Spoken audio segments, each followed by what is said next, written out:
Namaste guys, I'm Ajinath Kedar from Pune, Maharashtra. Today I have announced the date that 14th and 15th December of 2023 for our massive protest. I just want to tell you that we know that we have already done many protests. We have fought into the Supreme Court three important cases, that is Rachna case versus Government of India, Abhishek Anand Sinha versus Government of India, Arjit Shukla versus Government of India. बात इतनी है कि इसके पहले भी हमारा जो 2022 का या 2021 में भी हमने होम मिनिस्टर अमित शाह का घर घेराव किया था। तो अभी 2022 में भी आपको पता है कि वारन में हमने बहुत बड़ा प्रोटेस्ट किया था। मीडिया ने भी बहुत उसको अच्छी तरह से उछाल दिया था।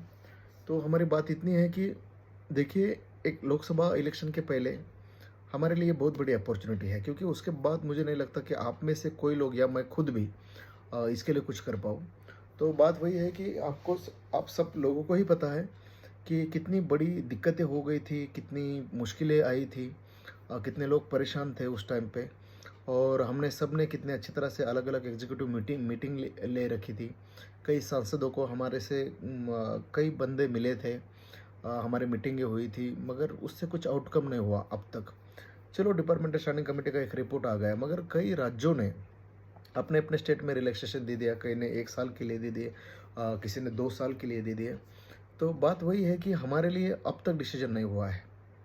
तो इसका मतलब ये तो नहीं था कि हमारे लिए कोविड नहीं था और उनके लिए कोविड था। तो बात वही बनती है, एक बात आपको समझनी पड़ेगी कि किसी भी हाल में देखो, एक बात ये अलग है कि हमें रिलैक्सेशन दिया जाता है या नहीं दिया जाता है। मुद्दे की बात ये है कि यार कि हमारे साथ ही क्यों ऐसा, क्योंकि मेरा खुद अपना भाई कोविड की वजह से आईसीयू में था।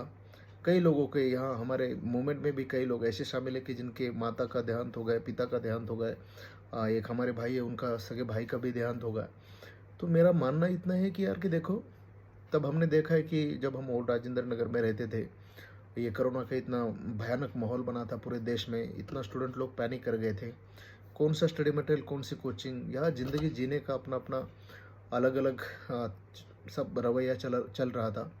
तो बात वही है कि हमें बहुत सोच समझ के हमने ये डिसीजन लिया था कि यार अन्याय तो हुआ है, और बात यही है कि यार बाकी सब लोगों को, हर एक स्टेट पीसीएस के एस्पिरेंट को रिलैक्सेशन मिल गया, और फिर यूपीसी के बंदों ने ऐसा क्या गुनाह किया था कि उनको 2-2, 3-3 साल तक सुप्रीम कोर्ट में जाना पड़ रहा है। हर एक केस का पॉजिटिव फेवर में वर्डिक्ट आने के बाद भी गवर्नमेंट या हमारे एग्जीक्यूटिव साहब जो है, डीओपीटी मिनिस्टर जितेंद्र सिंह, कुछ नहीं कर रहे हैं। बात इतनी है कि हमें थोड़ा सा अपने लेवल पे एक बुनियादी छात्र नीति के नाते हमारा ये दायित्व बनता है कि यार कि हमारे ऊपर जो बीती है, जो अन्याय हुआ है, जो डिस्क्रिमिनेटरी ट्रीट किया गया है, तो वो सही नहीं है। और ये हमें पता नहीं ये अटेम्प्ट मिलेगा नहीं मिलेगा, ये भी पता नहीं कि अटेम्प्ट मिलने के बाद कुछ लोग आईएएस बनेंगे नहीं बनेंगे, आईपीएस बनेंगे नहीं बनेंगे। मगर बात इतना है कि यार कि वो लोग जहन में एक चीज़ बैठ गई है कि जो हमारे साथ हुआ है वो सही नहीं हुआ।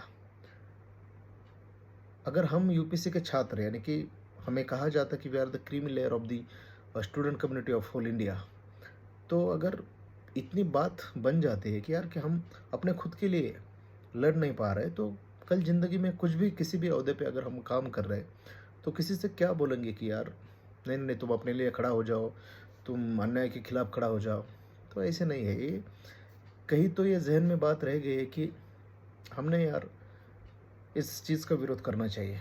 और इलेक्शन के पहले आज तक हमने बहुत सब लोगों ने काम किया है, यानी कि जो भी अलग अलग ग्रुप्स है, हर एक ग्रुप के ओनर ने भी, एडमिन ने भी, बाकी मेंबर्स लोगों ने भी अलग अलग फ्रंट पे लोगों ने कंट्रीब्यूशन किया था। यानी कि सुप्रीम कोर्ट के केस के चलते बहुत लोगों ने फाइनेंशियल कंट्रीब्यूशन भी किया था, प्रोटेस्ट के लिए भी कंट्रीब्यूशन किया था। तो मेरा मानना है कि डिजिटल फ्रंट पे कई लोगों ने कंट्रीब्यूशन किया था, कई लोगों ने प्रोटेस्ट के फ्रंट पे कंट्रीब्यूशन किया था। मेरा मानना इतना है कि अलग अलग हर एक बंदे की अलग अलग अपनी सोच है, अपनी विचारधारा है, मगर ये तो सब जानते कि हमारे साथ जो हुआ वो सही नहीं था। तो ये चीज़ को एड्रेस करना चाहिए। मानते हैं कि ये चीज़ को लेके नहीं यूपीएससी बहुत रिजिड बॉडी है, ये नहीं कर सकते। तो इतनी बात तो सब जानते हैं कि यार 100 साल में एक बार ये कोविड पेंडेमिक आया था, यानी कि 1919 के बाद अभी 2019-20 में आया था। तो 100 साल में एक बार बनता है, तो बाकी सब पूरे विश्व में इतना घटिया माहौल बना था। तो मुझे लगता है कि हमें अपॉर्चुनिटी मिलना एक स्वाभाविक सी बात थी। उसमें इतना क्यों हमें तरसाया गया है पता नहीं, मगर इतना ही जानते कि जो हुआ है वो सही नहीं हुआ है। और हमारे